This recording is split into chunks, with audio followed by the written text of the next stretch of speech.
Jim Harbaugh we talked about yesterday because his team, it's one of the greatest martyrdom honors I've ever seen. Self-imposed ban. His team is holding up 4 fingers for the 4-game suspension that Harbaugh self-imposed. But that might not, Jessica was saying, that might not be the funniest thing that Jim Harbaugh did this weekend. Jim Harbaugh channeled a little bit of Chris Cody this weekend with his word choices. He said, "There is no offense. There is no defense. It's a we-fense." I like that. I do. My effect. we-fense. The Chris Cody effect. Let's go we. Yeah. He also said, to start that little paragraph, be the guardian of victory. That's the #1 job you have. The guardian of victory. And he's right. The we-fense played really well on Saturday. Yeah. I always expect East Carolina to put up more than 3 points. Why is Jim Harbaugh doing interviews during his self-imposed ban? Because he's still able to coach during the week. So when the quarterback of Michigan said, "Oh, we just want our coach back," literally all he can't do is coach the game. So if you're a Michigan fan and you want to bring that defense sign to the stadium, you bring a we-fence sign now? Bring a we-fence. I also was like, maybe he meant we, like W-I-I, like sports. Wow. Like, Yeah. That sounds like a cool game. We-fence? We-fencing. We have a clip of that Harbaugh press conference. Let's play that. As far as splitting up the head coaching duties, I guess what are a head coach's responsibilities during the game? Be the guardian of victory is probably the #1 job. You have making sure that the decisions you're making are complementary on all 3 phases. There's no offense, there's no defense. It's a we-fence. I love him. I love this guy. He looks like a serial killer.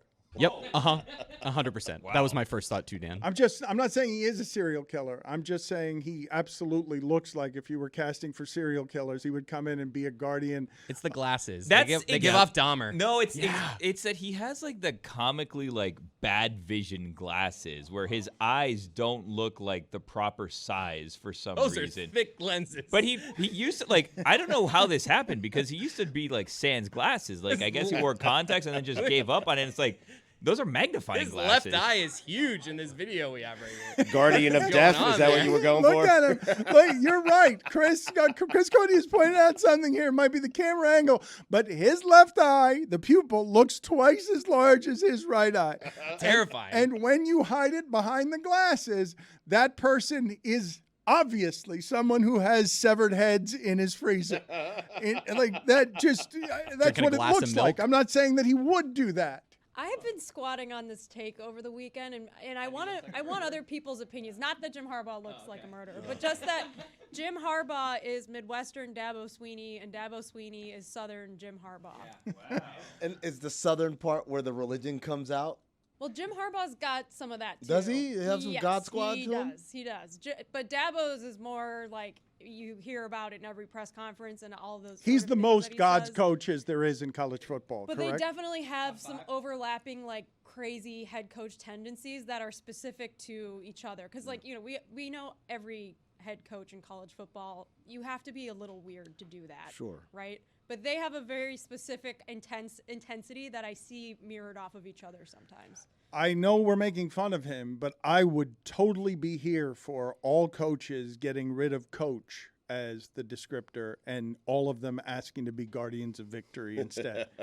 I would prefer to refer to them that way.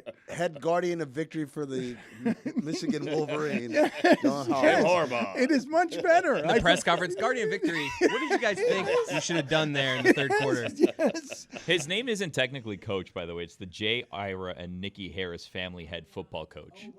Is that right? It's sponsored? Yeah, it's sponsored. That's a new thing in college athletics. It's women's basketball coaches, men's basketball coaches too. They have endowed positions now. So when the university will send out a press release, it's like the so-and-so head basketball coach at the University of Notre Dame or whatever. What a time. So the booster's name is like in the press release. You know what we got to do now, right? We got to have him on and just address him as that. every single time. Well, last time he was on, we just played the wreck of the Edmund Fitzgerald or whatever that song was. Well, he was called. on with his Toe dad. tapper. He was on with his dad, Yeah. as I recall, and they were. We gonna had be, something going there, man. They were We going to did. be our music Yeah. critics, and then we never heard from them again. Can we hear from Shane Beamer, the son of Frank Beamer, who also gave us a memorable press conference this weekend? Do we have any stats? Anybody?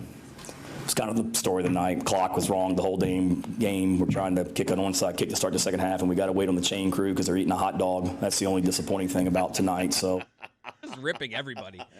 Remind me, where is he the guardian of victory? Is it a Virginia Tech or South somewhere? Carolina. South Carolina. And also, like, Cock. the chain The crew, Cox. they can eat a hot dog and measure first down at the same time, right? Like, there's got to be something else going on there if that's why they're In late. the beginning of that, he's looking around his podium. Where can I get stats? Nothing went right today. He's just throwing a tantrum. do we have any stats? And then Mac, Anybody? Mac Brown at the end of the game, and while shaking hands, grabs him by the neck. Is that a thing he Whoa! does? Yes. I saw that. He's done it before. I think it was Manny Diaz. He Yes. grabbed his arm like with a vice. He's an aggressive grabber. Mac Brown, you think he's coming in friendly, but next thing you know, he's got a vice grip on your jugular.